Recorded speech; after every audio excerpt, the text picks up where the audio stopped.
这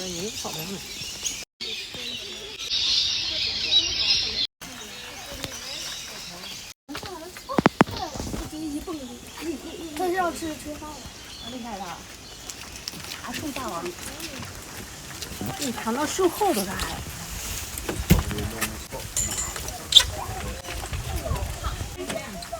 你又不看这，这肥的。我停下来了，停下来了。哎，啃树叶，你看他给他啃树叶呢。哎，你妈呢？把它拿一个，你看他啃树叶。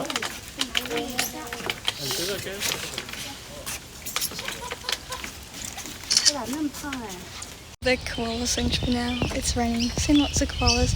It's really good here because they do rescue them all from the wild, and all the ones that are kept are ones that can't be released. Like there was one that was moving, which is very rare for you to see him off the trees, and he's missing toes, so that's why he can't be released. 回到我的车上来，就是大概2点45分左右。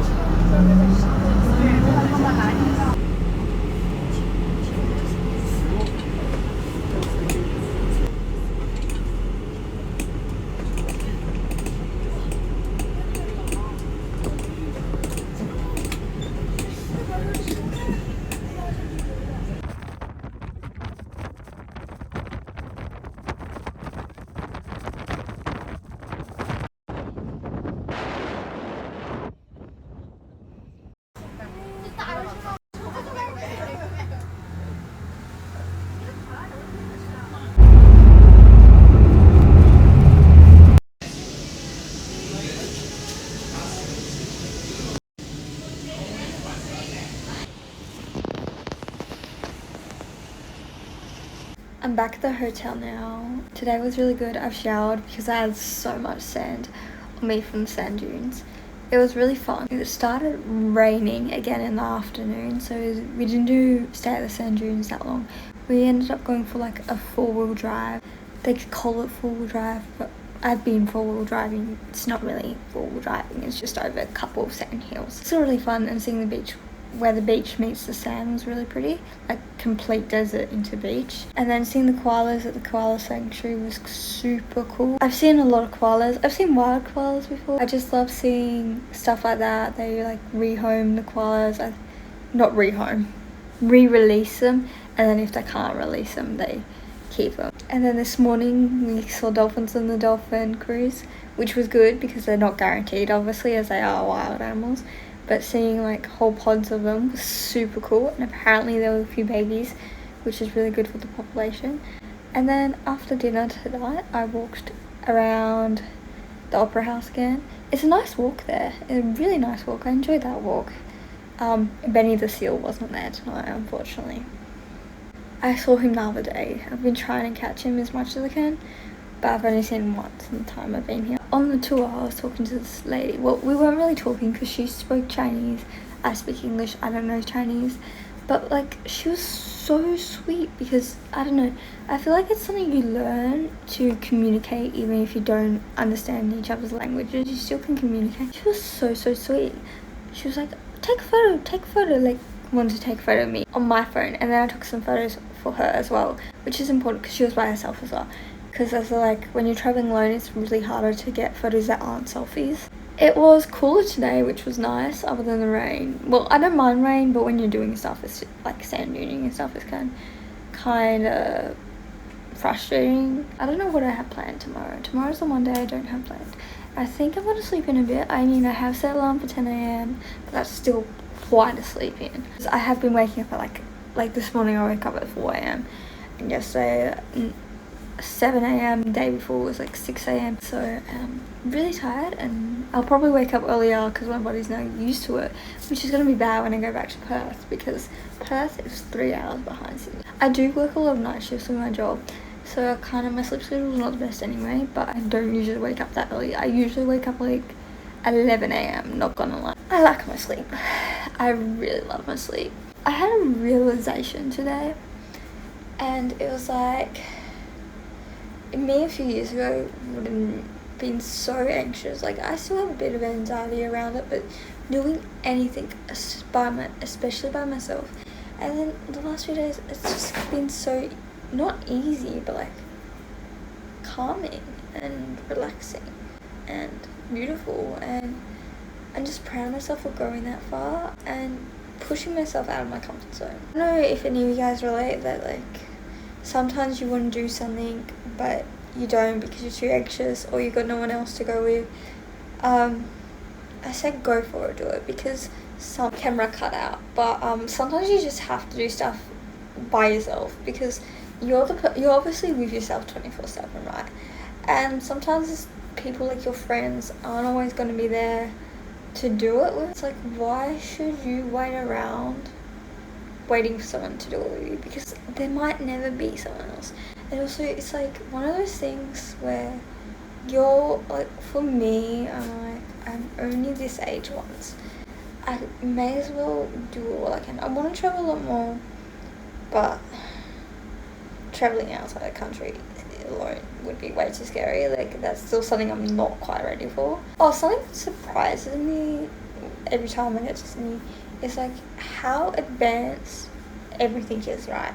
Especially compared to WA, yet their trains are so old and they have that massive gap between the station, like big enough that my feet could fall through the gap. Their trains also, their seats, you can move their seats, so you can move them like to face each other or to face away from each other. Perth doesn't have that. They also have the guards that blow the whistle.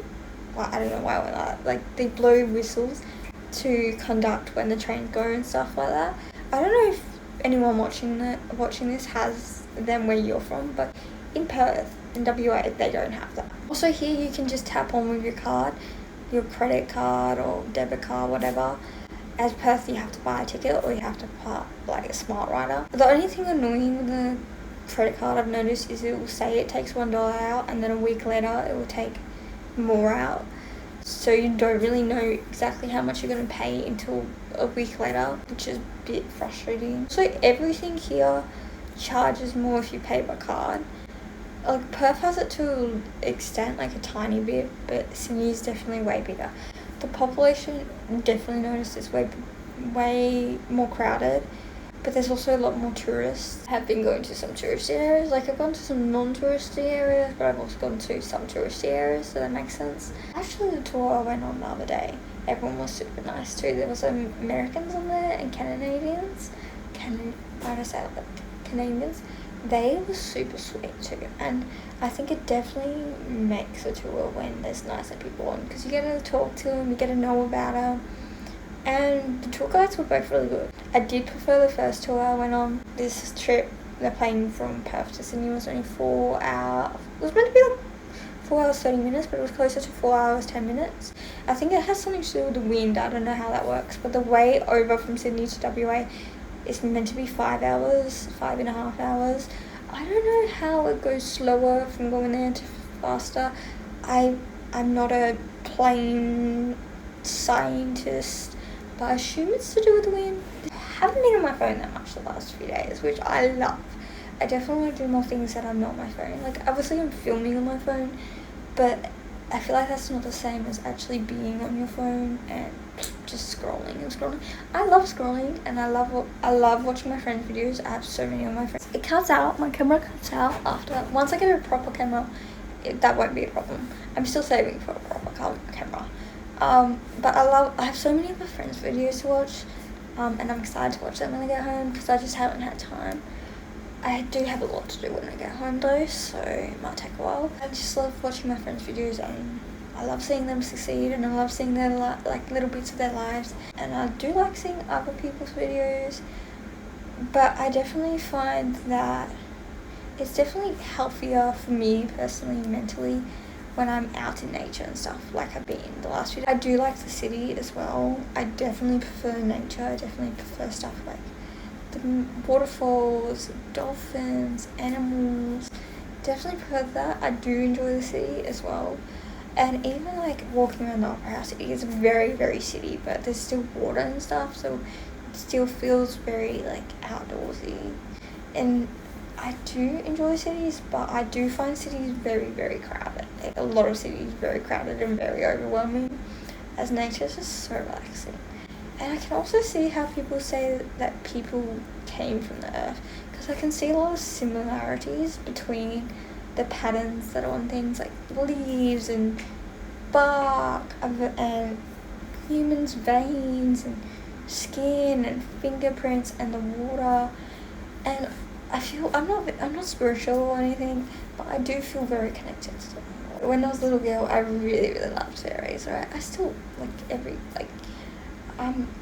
and sometimes I see a place and I'm like, if I was a fairy, I would go there. If I was a mermaid, I would go there. I feel very grateful right now. Very blessed to be able to do the things I'm doing. I'm stressed about the future. I really am. I have so much that I'm unsure about, but I have a lot that I just know that I'm trying to live as best as I can right now and make memories. I hope you guys like seeing some parts of my life. I hope my video makes at least one person happy or inspires you or something. And if you're watching this far, let me know what's something that makes you feel alive the most. For me, I love being with my friends or when I'm in nature. So let me know what gives you that feeling. Also let me know, do you prefer being in the city or being in the beach, or in the beach, on the beach, in the forest or whatever. Also, one thing I will say, I feel like Australian forests are very different to American forests. So we call the outback, yeah, that's the desert and all, but it's also bush, so trees and stuff, but they're not big pine trees. Well, we do have pine trees, but we wouldn't call that the bush. They're more eucalyptus trees, stuff like that. Also, fun fact about koalas, they only eat 3 types of eucalyptus, and there's apparently over 500 different types of eucalyptus. Koalas are very picky eaters. Same though. I get you. I'm also going on to trees. Oh yeah, we call the outback the desert. Yeah, that's the outback. But the outback is also bush with eucalyptus trees and stuff, gum trees, or something, pretty much. All those type of things. And then we have some rainforest areas, which is some of the places that we went to with the waterfalls, and it's that type of things. But I feel like when Americans and Canadians and some other places in the world, like Madagascar as well, they refer to the forest and they mean well, actually no, Madagascar I think would more rainforest, but you can tell me if you're from one of these countries, but I feel like forests I think are big, well, eucalyptus trees can be big, but I mean the pine trees, I guess. I don't know many types of trees. I'm not skilled in every area. Don't know planes, don't know trees. Well, it's interesting how different parts in the world refer to things the same, but it means different things. Let me know what your native animals are to your country. So in Australia, we have a lot of native animals. We have koalas. However, koalas aren't in WA. They're only mainly in South Australia, Sydney, but not in the city, obviously. They're in Queensland. They're only part of Australia. WA is the biggest state in Australia for anyone who's not from Australia, but we don't have koalas. We have platypus. We have Australia, platypus, koala, echidna, wombat. Sorry, I always accidentally say wombat, but it's wombat. And what's else? Why can't I think? Kangaroo. How did I forget kangaroo? Kangaroos are everywhere. There's about 42 million kangaroos and about 22 million people. So there's about double the amount of kangaroos to these people. And they're literally everywhere. They're equivalent to American and Canadian deers. Again, I keep saying American and Canada, but I know there's plenty of other places in the world. I just don't know what native animals they would be equivalent to in those places. Yeah, let me know if you have native animals, what they are. Birds, we have a lot of birds. We have a lot of native birds. They're pretty cool. my garden gets a lot of birds. We have turtles, like we're so lucky in Australia. And yes, we have snakes and spiders, but let me tell you this, they're not that much of a problem as to what I think people think they are. I don't see them that often. Actually, you do see spiders sometimes. Like at home you see the cage-tailed daddy longlegs, that's what they're called. They're very, like, those aren't harmless, they can't even bite you.